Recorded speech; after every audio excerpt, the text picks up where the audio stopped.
Seems like the conclusion drawn by both Labour and the Conservatives is that the public want them to do a deal. What do you think would be the consequences? I don't agree with that. What the public want is to leave the European Union. You know, and we were promised we'd leave on the 29th of March. 500 MPs voted for it. The Prime Minister told us over 100 times we were leaving on that date. The public don't want a deal, and certainly not the deal that Mrs May is talking about this morning, you know, permanent customs union, alignment with single market rules. The public want to leave and for us to get on with the rest of that of our lives. What do you think the consequences would be if Theresa May and Jeremy Corbyn did push forward some kind of customs union proposal? I think if they push forward with this, it will be seen as a coalition of politicians against the people, and I think millions of people would give up on both Labour and the Conservatives. I really do. So it could be almost like a realignment of this would be the politics. Final betrayal. I mean, frankly, if May signs up to this, I can't see the point of the Conservative Party even existing. You know, what's it for? I mean, you're using some quite loaded language here, the final betrayal, and you're also talking about what the public want. I mean, the problem with this, isn't it, is that people want different things. There are clearly some people who support your party who would like us to leave with no deal. But there is also a lot of people who would like to see a deal, or perhaps even to remain in the EU. If you look at the polling, you've got to bring people together, surely. In the last 2 months, there's been a remarkable shift in polling in this country. You know, leaving on WTO terms with no deal is now the most popular option by far. But it's not a majority, is it? Oh, if you offer people the choice, you know, should we stay and have a second referendum or leave on WTO terms? WTO terms has a majority. But they're not the only choices, are they? In every single region of England and Wales, apart from London. Well, they are. Either we stay or we leave, and that's really what it's all about. And I honestly think if May and Corbyn put together a deal where we leave in name only, but we're stuck inside all of the European Union structures, then I think the realignment of British politics will happen even more quickly. I genuinely believe that SW1, the Westminster bubble, not just the politicians, but much of the commentariat too, are underestimating the desire for change out there in this country. Let's look at some of the polling, shall we? You, of course, didn't stand, as we said, in the local elections, but I have to say the Brexit Party is looking as if it is going to do extremely well in the European elections. Now, this is the latest polling from YouGov. You're up there on 30%. I mean, what are you expecting to happen? Well, I think that we've clearly done very, very well as a very new party. We've done well with the UKIP vote. That's almost disappeared. We've done well with the Conservative vote. I think the significance of what you saw on Thursday was... Come on, what will be a good night in the European elections? I want to pin you down. Let me just finish. The significance of Thursday night is we saw the first cracks in the Labour vote. You know, the Labour Parliamentary Party are very, very Remain, lots of them pushing for a second referendum and to Remain, but there are 5 million voters out there, Labour voters, who voted Leave, particularly in the Midlands, the North and South Wales. And I'd love, between now and polling day, to have a debate with Jeremy Corbyn about this, because people are very confused as to what Labour's standing for. Is that a challenge? Well, it is if you want, it is a challenge, absolutely.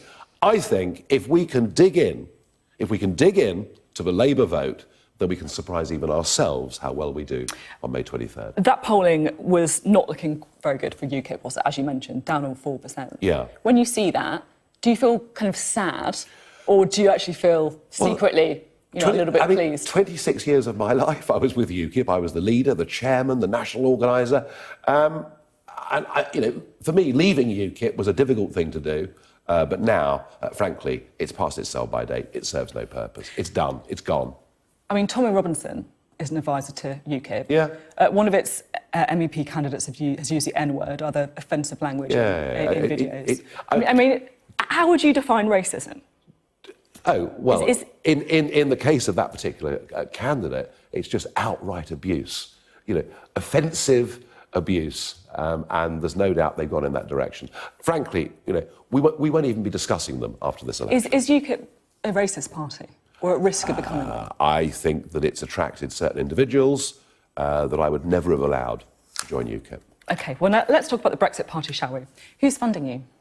Amazing. So we hit 85,000 yesterday, registered supporters, all paying £25. Work it out. We've raised, getting on for £2 million through individual people joining through our website. And I can't think that any other party in the UK has ever raise money like that. You've said in an interview previously that you've received one big donation. Who's that from? Yeah. Oh, no.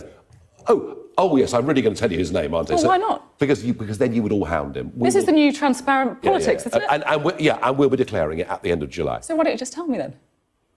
I don't see why. I don't see why one individual. Well, I tell you what. If everybody else will, that's fine. But you know what'll happen? If I tell you the name of this person, you will hound him, all of you. You'll be outside his house for the next 3 weeks. So no. And anyway, it's irrelevant. It's a small donation. It's a small donation of £100,000. We've raised, I repeat, nearly £2 million in £25 from individuals. Doesn't he deserve some scrutiny? And he'll get it all in good time. Who's funding Change UK? Well, I'll be asking them. Well, there you are. There you go. I also want to ask you about Claire Fox as well. Yeah. One of your candidates, the top of your list in the North West. Now, of course, there has been some media attention on the fact that she hasn't disavowed some of these comments that were made in 1993 defending the IRA. Well, this is a classic stitch-up smear story. Number one, she made no comments herself in 1993, but she was a member of a left-wing organisation who were Irish Republicans. Nothing unusual in that. And what they said, the Revolutionary Communist Party, of which she was a member, they said, we defend the right of the Irish people to take whatever measures are necessary in their struggle for freedom. I mean, that was made after I think we may be looking at Warrington. Let's just be very clear, shall we? Claire Fox says there were dreadful things that happened before the peace agreement, which she hates the fact that they occurred. She supports the Good Friday Agreement and does not want politics to be pursued by violent means. And the irony of her being attacked when Jeremy Corbyn and John McDonnell were personal friends of Sinn Féin IRA, personal friends, attended Palestinian martyr ceremonies, commemorating people who tortured and murdered Israeli athletes. Frankly, just to be clear, Claire Fox, frankly, this is an irrelevant conversation. Jeremy Corbyn has said he has spoken to all sides in the debate. I have also asked Jeremy Corbyn about his relationship with the IRA in previous interviews. So I think it is fair to do the same. It's fair to say that he knew Adams and McGuinness very, very well. Okay. Absolutely. Now, I also want to ask you about some comments that you yourself made quite recently as well. This was at the Lockhaven University in the United States, and you were talking about immigration and integration, and you said about this. I could take you to a town called Oldham in the north of England, where literally on one side of the streets where everybody is white and on the other side of the street everybody is black. Yeah. There is no assimilation. Yeah, well, sadly true. I was first put onto this by Charles Wheeler, the late respected journalist, who Tony Blair commissioned him to do a report as to what had happened in Oldham, why there'd been riots, and this is pretty much what he told me. But what I don't understand... And then in 2012, Oldham Council themselves, having looked at the 2011 census, said we have a massive problem here of division. I could even go to The Guardian's northern correspondent, Helen Pidd. And if you look at it, you've got one ward in Oldham that is 97% white, and literally adjoining it, the next ward that is 66% black. There is a 66% massive... 66% black? Yes. Because if you look at the census... However, some streets... The census, some streets are well over 90%. 1.2% of the population is black. Are you sure have you been to Oldham? I have, yes. Well, I'll tell you what, let's go this week, shall we? And let's go this week. I will go to Oldham. And I will show you, there is complete segregation within Oldham. Can I just be really clear? If you're arguing for segregation, that's fine. I'm arguing for integration, and I think there's a real problem here. I'm actually not talking necessarily about integration, because there is a complex debate on that. What I'm talking about is the specifics of facts, because 1.2% of the population in Oldham is black. So I just want to... Should we just try this again? Should we just try this again? In one of the wards in Oldham, it is 97% white, and the adjoining ward is 66% black. Now, you can believe me or disbelieve me, but they are the facts. And I'm making an argument here for integration. What's wrong with that? OK. What's the Brexit Party's policy on immigration? We want a sensible immigration where we don't discriminate against people that come from India, Australia and the rest of the world. OK. Now, just finally, who do you think should be the next Conservative Party leader? I'm not sure that debate's really relevant. I mean, I know people talk about Boris or Dominic Raab. Well, both of them voted for Theresa May's treaty in the final analysis. I'm not sure either of them really would deliver a proper Brexit. Steve Baker? I think there's a different conversation coming here. I think maybe the Conservative Party, as it is, isn't really fit for purpose. Maybe we're thinking really here now about a complete realignment of British politics. The two-party system does not work. They serve no one but themselves, and I believe if ever there was a moment when that two-party structure would break down and be replaced by something new, it's now, and that's what we in the Brexit Party are going to try and do. OK. Ambitious, I agree. Nigel Farage, thank you for being on.